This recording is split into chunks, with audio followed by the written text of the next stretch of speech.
और बांदा से बड़ी अपडेट। मुख्तार के पोस्टमार्टम को लेकर परिजनों को अनुमति मिल गई है। अस्पताल में सिर्फ मुख्तार के परिजनों को अनुमति रहेगी। मुख्तार के बेटे उमर अंसारी समेत परिजनों को अनुमति मिली है। पोस्टमार्टम हाउस के बाहर तक आने की परिजनों को अनुमति दी गई है। किसी भी रिश्तेदार समर्थकों को हॉस्पिटल में आने पर रोक लगा दी गई है। हॉस्पिटल के बाहर भीड़ एकत्र होने पर पाबंदी लगाई गई। पूरे हॉस्पिटल को छावनी में तब्दील कर दिया गया। इस वक्त की बड़ी अपडेट आप तक पहुंचा रहे हैं, जहां पूरे उत्तर प्रदेश में मुख्तार अंसारी की मौत के बाद धारा 144 लागू कर दी गई है। यानी कि कोई गुट बनाकर या 4 से 5 व्यक्ति एक साथ खड़े होते हैं तो उन पर कार्रवाई और एक्शन भी लिया जा सकता है। इसके मद्देनजर रखते हुए धारा 144 लागू कर दी गई है, क्योंकि किसी भी तरह की जो स्थिति है वो ना बिगड़े, पूरा कंट्रोल स्थिति पर रखा जाए। क्योंकि उत्तर प्रदेश के मुख्यमंत्री योगी आदित्यनाथ की तरफ से पहले ही यहाँ पर ऐलान कर दिया गया है कि पूरी तरह से सुरक्षा पुख्ता रखी जाएगी, इंतजामात पुख्ता रखे जाएंगे, स्थिति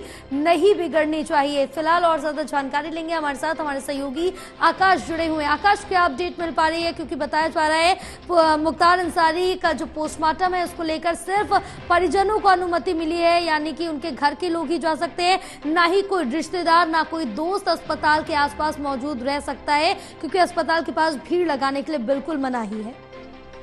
देखिए, एकदम सही कहा आपने, क्योंकि जिस तरीके से साफ तौर पे देखा गया है कि जो जमावड़ा और जो इनके समर्थक हैं वो गाजीपुर और मऊ में किस तरीके से एकत्रित होना शुरू हो गए थे, जिस समय इनकी मौत की खबर कल देर शाम सामने आई थी।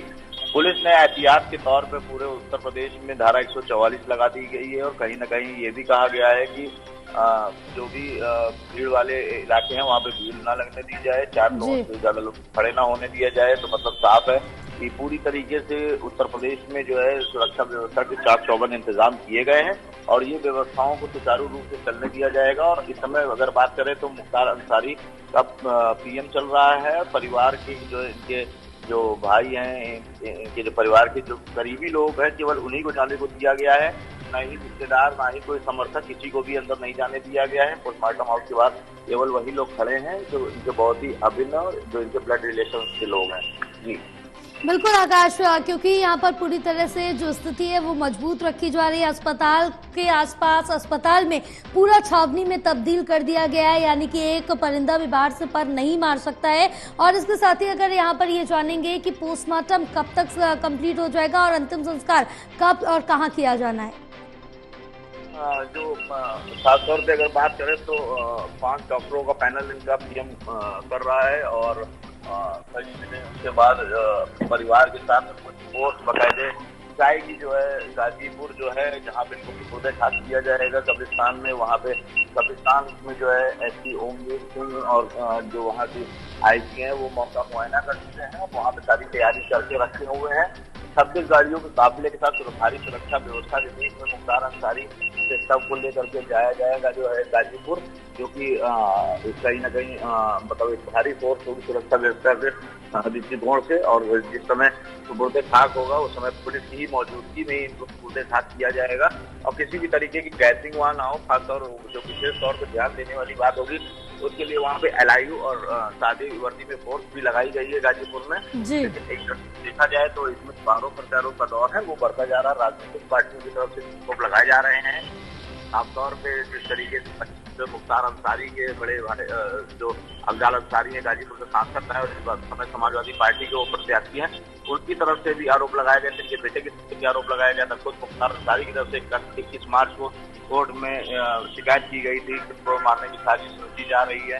तो इन सारी चीजों को भी देखते हैं कि आगे परिवार जन जो किस तरीके से आगे उस पर अपना प्रतिक्रिया देते हैं और सरकार की तरफ से उसकी क्या प्रतिक्रिया आती है।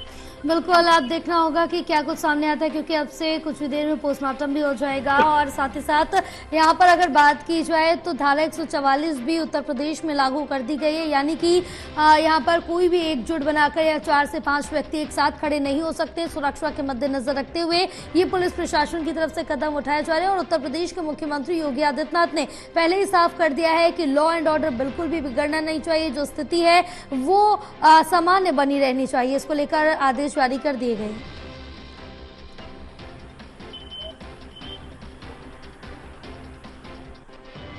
आकाश, आप तक आवाज पहुंच रही है हमारी?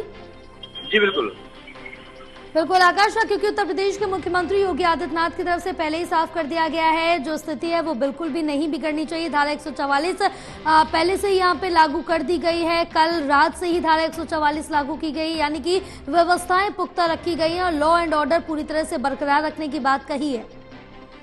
जी बिल्कुल, क्योंकि देर रात में डीजीपी और जो एडीजी लॉ एंड ऑर्डर हैं उनकी तरफ से ये बयान आ चुके थे और पूरे प्रदेश को, पुलिस को और अधिकारियों को निर्देश दिए गए थे, खासतौर पे आजमगढ़, मऊ, गाजीपुर में विशेष सुरक्षा के इंतजाम करने के और हाई मतलब देखा जाए तो हाई सुरक्षा व्यवस्था करने के जो है इंतजाम के लिए आदेश दिए गए थे कि किसी भी तरीके की स्थिति वहां पर ऐसी उत्पन्न ना हो जिससे आम जनमानस को किसी परेशानियों का सामना करना पड़े, किसी भी तरीके की कानून व्यवस्था न बिगड़े, सारी चीजों को लेकर के एक्स्ट्रा फोर्सेस डिप्लॉयड की गई हैं।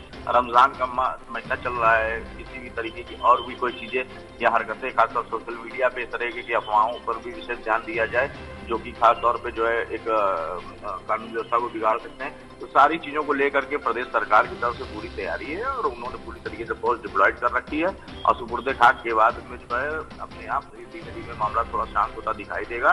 फिलहाल तब तक के लिए एहतियातन तौर पर पूरे प्रदेश में धारा 144 का इम्प्लीमेंट कर दिया गया है। बिल्कुल आकाश, तमाम जानकारी साझा करने के लिए बहुत शुक्रिया आपका।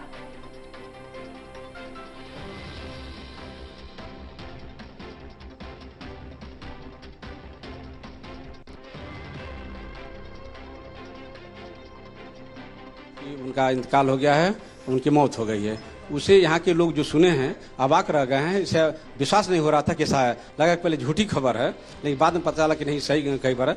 लोग सुनकर लोग मर्माहित हैं और उनके सहानुभूति में ये सब जो दुकानें हैं यहाँ की बंद हैं और लोग परेशान हैं उनको देखने के लिए। क्या ये किसी के मतलब उससे ना किसी ने बंद नहीं कराया, न किसी ने कहा है, सब लोग सहानुभूति है। चूंकि यहाँ के लोग रहे वो सबके सुख में और दुख में सब में शामिल होते थे, उनका परिवार और वो सबसे मिलते जुलते थे। पहले भी लोगों के साथ होली मनाना खेलना उनका वो रहा है और अच्छे खिलाड़ी भी रहे, इसलिए यहाँ के लोग सहानुभूति में लोग बंद किए हैं, किसी ने बंद नहीं कराया है। अभी क्या जानकारी मिल रही है, क्या तैयारियां हो रही है, मुख्तार अंसारी को सुपुर्द खाक कब किया जाएगा? अब लोग जैसे टीवी के माध्यम से जो मीडिया के माध्यम से जो सूचना मिल रही है कि उनकी वहाँ पर पोस्टमार्टम शायद हो रहा है और वहाँ से होने के बाद यहाँ पर उनकी लाश आएगी तो लोग यहाँ पर उसमें शामिल होंगे लोग, और यहाँ पर उनका परिवार का एक कब्रिस्तान है वहाँ पर शायद सुपुर्द खाक होंगे। तो लोग उनके शव को देखने के लिए, उनके जनाजे में शामिल होने के लिए लोग यहाँ के लोग व्यग्र हैं। क्या नाम है आपका? अलगू कुशवाहा नाम है। अलगू जी, देखा जा रहा है कि मोहम्मदाबाद मार्केट का शटर डाउन है, क्या वजह है, क्यों डाउन है? चूंकि ये परिवार यहाँ से कई बार चेयरमैन रहे हैं, उनके जो मरे हैं विधायक जी मुख्तार अंसारी, तो कई बार चेयरमैन रहे हैं और ज़्यादा दिन से यहाँ रहने से सभी लोगों से गाहे बगाहे आगे पीछे कई वर्षों तक संबंध रहा है, इसलिए ज़्यादातर लोगों का उनके मरने से एक सहानुभूति पैदा हो गई है। इस वजह से लोगों ने दुकान अपना बंद रखा। ऐसा होता भी है, मार्केट के अंदर कोई हो जाता है तो इधर भी दुकानें जिधर भी जाएंगे उधर के लोग सहानुभूति में बंद कर लेते हैं, तो इसीलिए ये सहानुभूति उनके साथ रहने का ये हुआ है। कोई